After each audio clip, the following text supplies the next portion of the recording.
Good evening and welcome to Carpe Diem. This is episode 4, and what my goal is of this episode is to sort of recap the first 3 episodes and try and again simplify the information I'm trying to convey.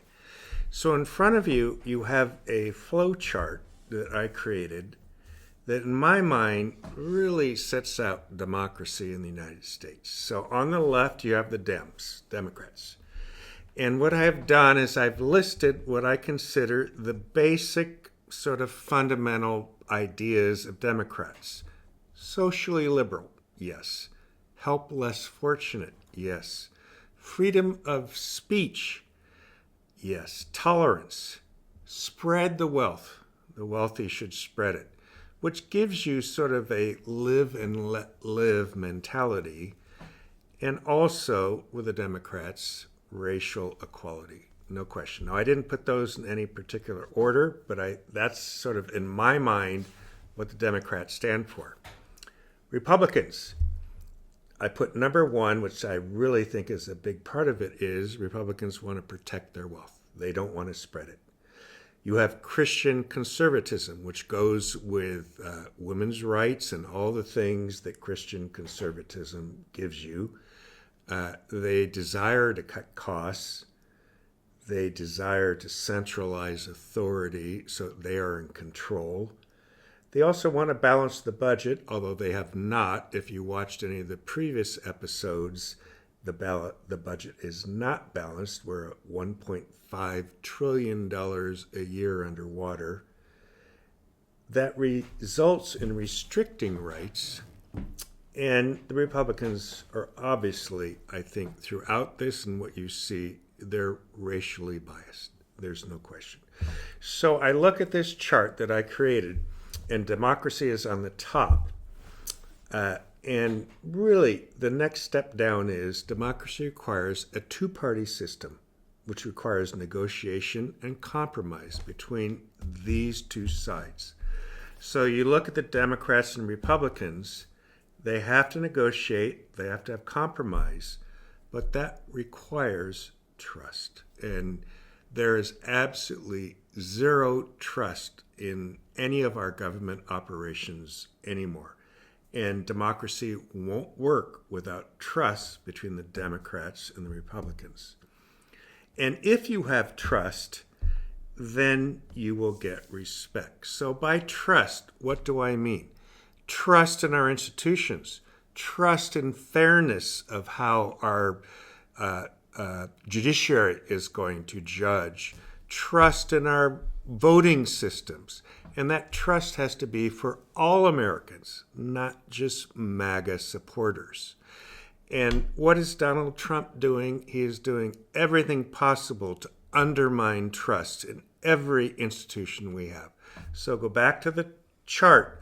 Without trust, you don't have democracy. You really do not. So what are the things that Donald Trump is doing to, in his mind, to try and destroy the Democratic Party? Because he has come out many ways and said, I hate him, I want to destroy the Democrats. Well, if he does, then we don't have a democracy. So look at this litany. I mean, I'm only doing a few things. Indictments of Democratic enemies, pardons for the Republicans, favors that give him, and he gives them pardons.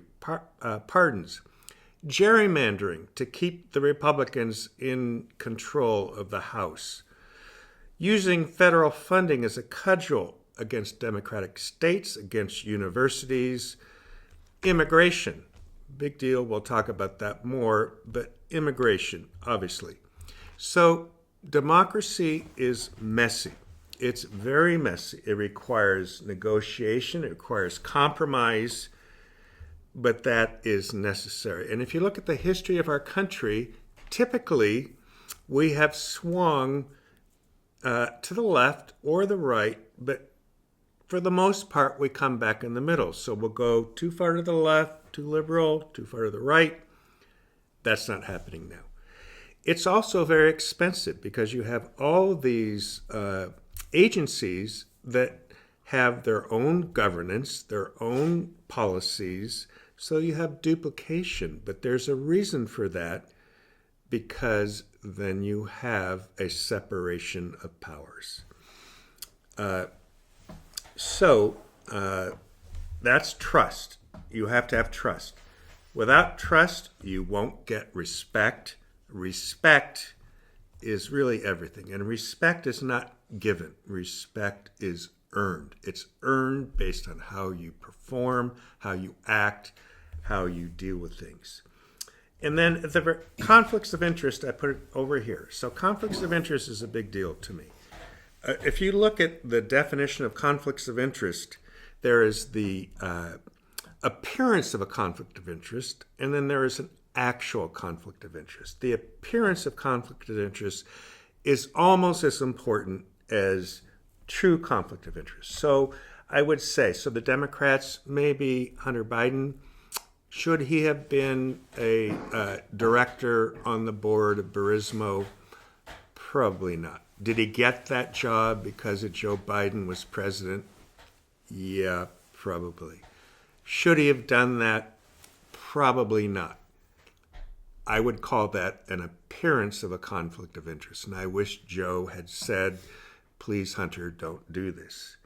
Then you go over to Trump's side. Well, good God, he is making deals with the Saudis. We don't even know what commercial deals this president is making.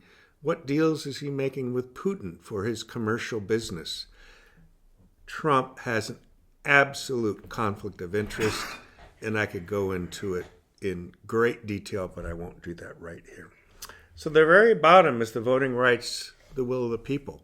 So my goal of these shows is to talk about this and say, you all have a right to vote on this. And do you feel good about it? Do you feel good about the country? Do you feel good about the administration and where the administration is taking us? And I have mentioned before, I'm going to start interviewing, and what I want to do is interview really people that have an interest in their well-being and an interest in where the country is going. So I had two. I have one. Getting water. He's getting water. Okay. So I want to introduce a couple people. This is Skylar Sharma, and Naja will be here in a second. And what I would like to do is talk to them sort of a little bit about what I just presented. And so I will start with just a few basic questions, so you guys can answer them as you feel fit. Ethnicity. I am white and Asian Indian. Asian Indian? Mm-hmm. Okay. So people don't think I'm Native American. Native American. Naja? I am Asian and African. And African. Okay. Naja, what's the history of your family? I don't know the history of my dad's side, which comes from Africa, so I don't know any of that part, but my mom had me when she was young, and I came over to America when I was 2 years old. 2 years old. Yep. And your mother was living in America at that time? No, my mother actually, she was living in Thailand. In Thailand. I got adopted into an American family. And I don't want to ask questions that you don't feel comfortable with, but are you a U.S. citizen from that? I am. You are. From being adopted. From being adopted. It did take some time, but I think I was about in 7th grade where I fully got all my paperwork and everything. Everything done. Everything done. Yeah. Okay. And you were born here, Yes, so yeah. I was born in the country. My dad immigrated, but it didn't necessarily affect my life much. Right. Yeah. So I think not, well, you're both sort of been here for a long time. Mm-hmm. So you don't really know what it would have been like to have not immigrated here. Mm-hmm. So you don't really know necessarily the difference between that. And okay, so how do you feel about your opportunities I feel, in the United States? I feel as if growing up, I was told it's a place with a lot of opportunity, and it's what I was told was that as long as you work hard, you'll succeed. And it feels now that you work hard, you still succeed, but some people work hard and still can't succeed just because the cost of living is so high that it's hard to live. It feels like you're surviving a lot of the time, which I watch my parents do, but Yeah. not necessarily the life that I wanted for myself and want for myself, given the amount of work I'm putting in. So you've been voting for what, 2-3 years? Yeah, 3 years. 3 but years. I've only voted for one president because I wasn't 18 for the 2020 voting. Oh, okay. And how do you feel about things right now? I mean, I hate our president. I hate everything he stands for and everything he does. And why is that? I mean, a lot of what you said, it's just he dismantles things have been corrupt for a long time. It's not like he brought that into governments, but he feeds into it. He likes the lack of trust. He likes the lack of respect. And he's power hungry. I mean, his biggest thing is making sure he is always in control and that the people that don't believe he should be in control should suffer. Yeah. And it's not a... Did you know that when he was voted in? Yeah, I mean, not in, what was it, 2016? Not in 2016. Not in 2016, yeah. No. Nobody I knew knew him. he was a bad guy. Like, we Right. didn't like him. But I didn't know he was going to crumble our country slowly. But when he went into office this last election, I knew. So, is this a common position of your friends and acquaintances, or do you have some people who think differently that you deal with? Well, after the 2016 election, I had a lot of friends that were Trump supporters. And at that point, I felt that Trump supporters were Republicans. They were just people who were choosing the candidate that best represented the political party they affiliated with. And I understood that because that's what I do too. Right. And at the time, the things that people liked about Trump were certain policies, promises he was making to business owners, things like that. And I understood perspective at that point. When those people still were supporting him in this last election, I completely cut them out of my life, to be fully honest, because I feel as if it's not just politics anymore. I feel like it's morals. And if you support Trump, something is wrong with your morality. Morally wrong. Yeah, something about So your do character. you go back and talk to them, or you've completely cut them off? I'm done. I mean, if they want to come back and say, they made an idiotic decision, I'll perhaps think about forgiveness. But I really don't discriminate, like even family members. I get that. So would you say, of your circle of influence, are most people thinking like you, or are there others on the other side? Yeah, I would say majority of women I know are for sure disliking Trump. Mm-hmm. I know far too many men my age who aren't. It's concerning. And I think it's because Trump really feeds into the ego, macho, kind of, we're going to make this all different type of perspective. And 20-year-old men have an undeveloped frontal lobe and feel the exact same way about their own lives. Yeah. And they think he's for them.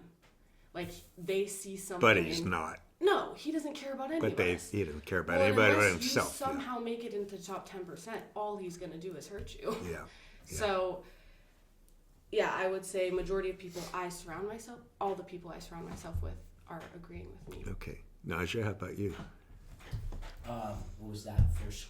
One of the main Just differences. the people around you. How do they feel about this administration, and are they in my mind, number one, active in studying this and understanding what everything is going on, and being active in and knowing this and being able to, in my mind, vote with a good conscience is what they Yeah. feel is right.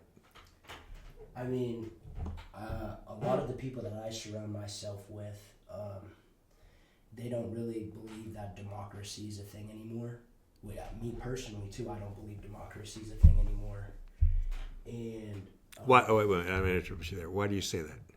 well, I say that because I mean, in the last 8 years, has there really been democracy? Like, I mean, our president right now says one thing, does something else, puts money into places that don't help Americans, whether you're right or left, and goes somewhere else. I mean, you can.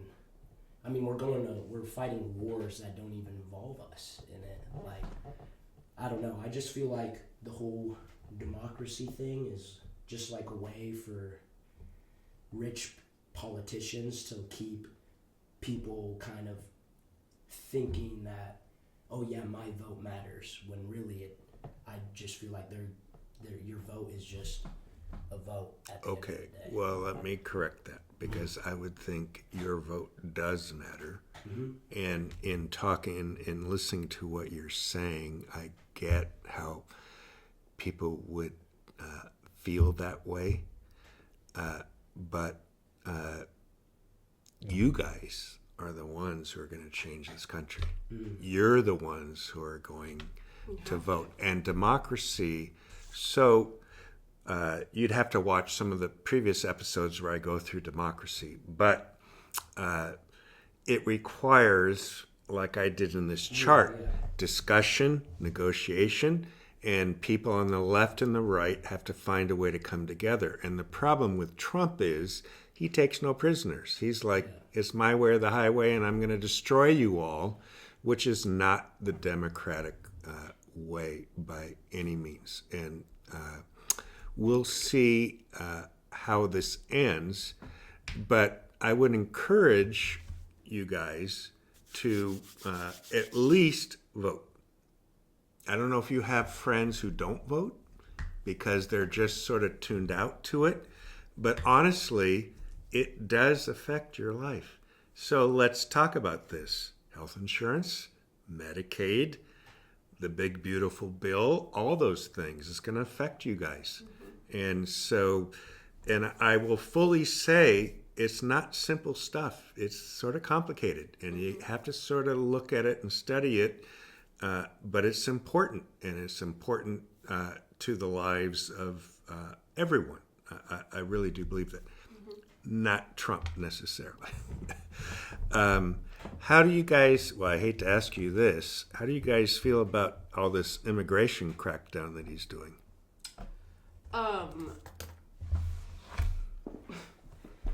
I think that he has a habit of putting a lot of money and resources into things that aren't priorities, and I believe that this is one of them. And I think the majority of his reasons for hating immigrants, like let's be honest. Oh, he hates them, yeah. Hates them. He hates them, yeah. Are just they're just incorrect. I just don't know what else to say about it. I mean, like, if you statistically look per population of men that cause violent crimes, white men lead in every category. Absolutely. Every So category. it's absolutely young white men. Yes, which are who are disenfranchised. yes. There's no question that is out there. no. And why is that? I don't know. I think someone needs to try and figure out why it is. Yeah, like, let's get to But the maybe it's bottom of because the that. women are taking over everything and they feel disenchanted. I think they should get used to it because it's only going to get worse. It's going to get worse? Yeah. Okay. Oh, yeah. But and I mean, separating families. I mean, I just feel like, again, morally, like, what are we doing? Kids are being forever traumatized, not knowing if their dads are going to come home from work. I mean, I watched a father at a construction site get chased away in front of my job by ICE. he didn't get to say bye. Like, it's a little thing, but that's a big thing when you think about how many families it's happening to. Oh, it's horrible. It's terrible. It's terrible. And then, in addition, he's trying to make Newport, Oregon, his little ice standout in Oregon. Newport on the coast? Yeah. It's my favorite fishing port. Well, it's not going to be anymore. Why not? Because they're making that Coast Guard station. Oh, they are. And they've already taken 2 of their rescue helicopters and seized them for ice use. Well, I can't imagine there'd be that much need for ice in Newport, Oregon. You wouldn't think so, but they link criminal activity to immigrants. And Newport is the highest criminally active city on the Oregon coast. Really? Yeah. Well, they're fishermen. Fishermen. White fishermen. Who are criminals, Correct. apparently. I guess so. I guess. I don't know. So, yeah, I mean, it's just it's such a uneducated way of thinking about such a vast group of people. But again, this is like, back to purifying a country. And I truly believe he is trying to take every color out of this country. I think he wants a white nation. You and it's saw very clear. you saw my last thing on the racial bias. Yeah. There's no question. It's huge and The glaring. Republicans have a huge racial bias. And for some reason, They wanna won't hide. admit to it. Yeah, but- like if you're gonna have an opinion, at least embrace it. At least call yourself a racist, because that's well, really what it's they are. pretty hard to call yourself that. But I mean, it yes. not when they're going around doing Yeah. everything a racist does. It's just, that's my opinion on immigration. That's okay. Well, I was going to ask you if you like living in America, but you've never lived anywhere else, so that doesn't work. Well, I can tell you I don't, and I'm planning to move out of the country in the next 5 to 10 years. So, You are? absolutely. What country? Anywhere but here. Really. I mean, not like, anywhere but here and nowhere worse type of thing, but Yeah. I'd Yeah. love to live in Asia. I just want to live somewhere where you don't feel like the government creeps in on every little part of your life. Okay, so I have announced on one of my previous shows I'm going to Paris for a month, and I'm heard. going to Rome for a month. And part of wanting to do that is to interview people like you and see, do they feel the same way? That'd be very So interesting. where are they going to go? Yeah. Where are they going to go? You say you don't want to be in America like this. I think the answer is we fix it and we get rid of Trump and we fix it if possible. But it's going to be difficult because I think the biggest thing with Trump that I'm worried about is the 2026 midterms. Yeah. And I feel that he is going to show that the voting rights were, he's going to say bad voting. I can tell 26. And so that's going to be sort of a temperature gauge for 28.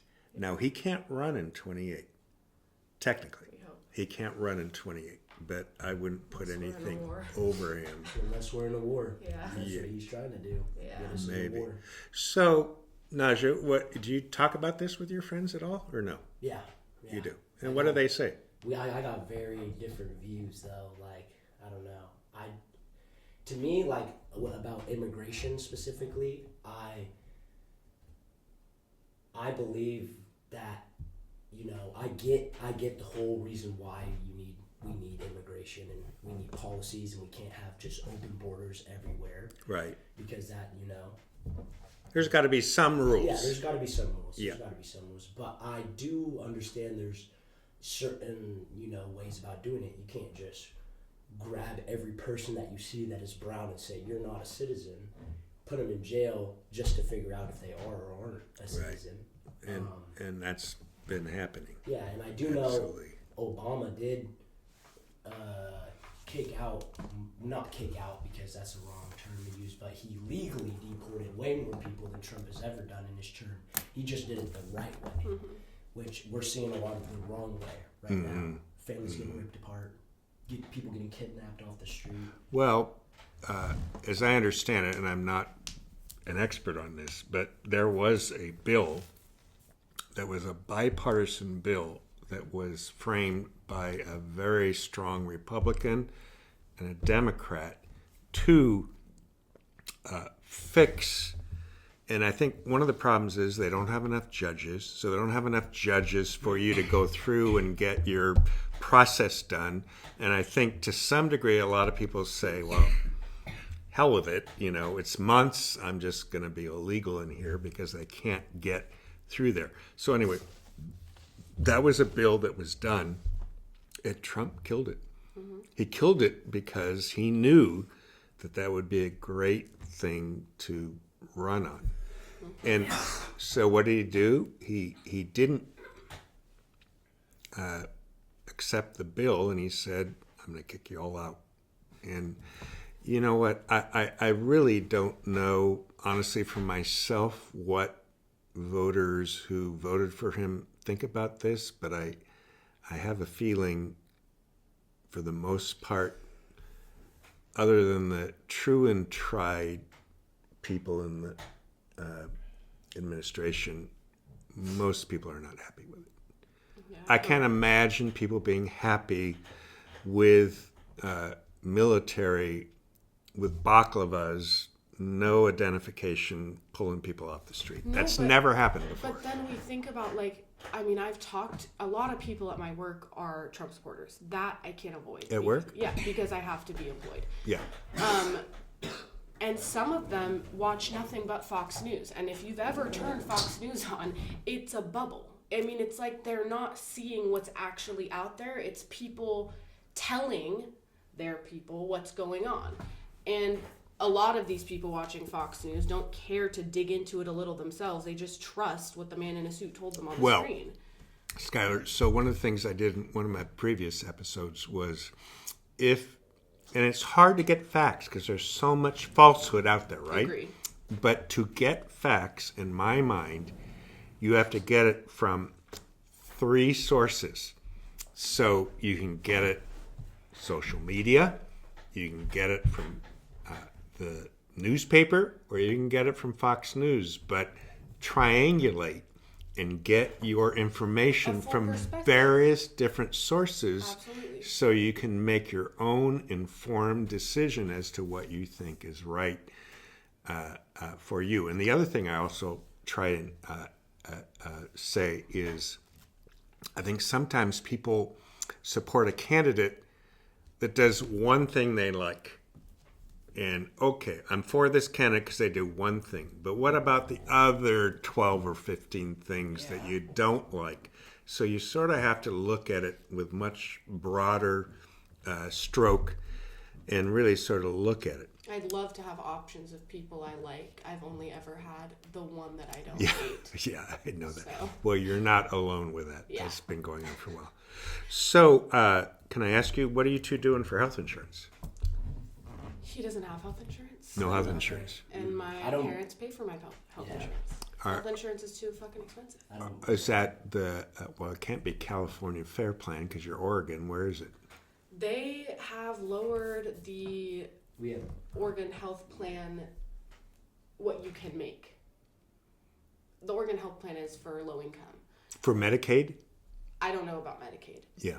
But I know that the one that we got him health insurance right out of high school before we moved out because I thought it was crucial since he crashed his dirt bike and broke 5 bones. Mm. And it stopped, and we got a letter saying that when he filed his taxes, his income reached a point where the plan could no longer support him, and we haven't done it since. I mean, there's a Kaiser Permanente in Eugene that we could do, but health insurance alone for just him is like $300, $400, and then add on the fact that we have medical bills still to pay from that accident. I mean, it's pretty hard. Well, I remember being your age. I had no health insurance. Oh, yeah. You know, for the most part, when you're really young, I mean, unless you get some catastrophic thing, but there's places to go for that. But I get that, you know, when you're young, you can maybe get away with that. Well, and he's just gone the other route, which is keeping a cushion for if an accident happens. That's the other way to do it. Well, you just go into emergency, right? Yeah, and they take care of you. Medical bills just kind of, you can get financial assistance. There's a lot of things to do in Oregon for it. You don't need health insurance. And I probably wouldn't have it if I wasn't on my parents still. Yeah, okay. But everybody should have it. Everyone Should. should be able to if they want it. Yeah, well, you'd have to watch my second episode where I go through the budget, which is we have to raise taxes. There's no way around it. Yeah. So Trump is trying to do tariffs. Nobody knows if the Supreme Court's going to hold that up, but for bringing in money. But there's no way to run this budget without raising As taxes. in raise them. Well, I'm not saying on who. I'm just saying In general. taxes need to be raised in general. Yeah. Now, you can go into who it should be and the multi-billionaires or what have you, but the budget doesn't work without raising taxes. Yeah, It just doesn't. Even if we're all equal, that's fine, but it just doesn't sit right that the rich people are paying less taxes than the poor people. I don't get that. When you say less, you mean Percentage of percentage-wise? income. Yeah. Yeah. But percentage of income when you're poor is a big thing. Percentage of income when you're rich is less of a thing. I mean, like, Well, percentage of income doesn't mean much when you're poor because you got no income. that's what I'm saying. 30% of my income is like, whoo, A big deal. goodbye. Yeah, Yeah. got it. Okay. Anything else you guys want to add? No, I feel like those are pretty good questions.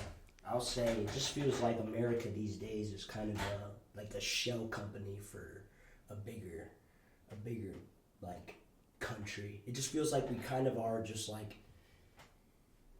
I don't know, just like making money and just like making as much money as we can. And, we say, this is going to go here, taxes are going to go here, people are going to get healthcare here, this, that, the next. But I just feel like it never really feels like it goes anywhere. Yeah, just empty promises. Empty promises and all that money that they're making, I feel, goes to their pockets and somebody else that, whatever is behind the They scenes that we support. don't know about.